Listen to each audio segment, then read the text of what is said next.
But what you're going to see here in a second in this MSNBC clip is more than disgusting. It's terrifying. So just hold that white rural rage in, if I can say rural effectively. Hold it in, because otherwise you, sir or ma'am, are a threat to democracy and must be eradicated.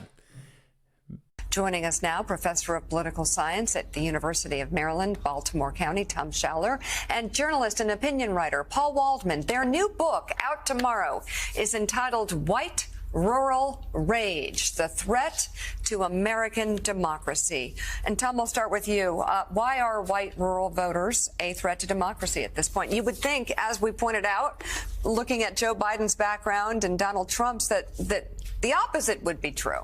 I mean, we lay out the fourfold interconnected threat that white rural voters pose to the country. First of all, and we show 30 polls and national studies to demonstrate this, so we provide the receipts in Chapter 6.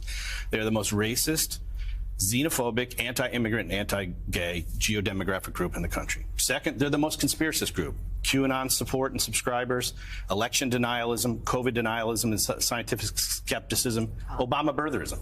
Third, anti-democratic sentiments.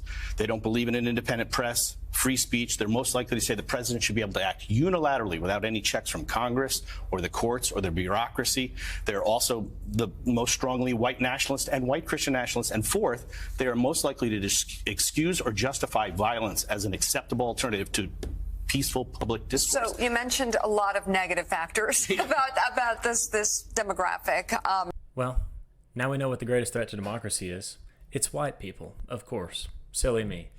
Especially white rural people, as hard as it is for me to say that. White rural voters are the greatest threat to democracy, and don't you forget it. It's especially, definitely not the people who are telling us that we're the threat to democracy.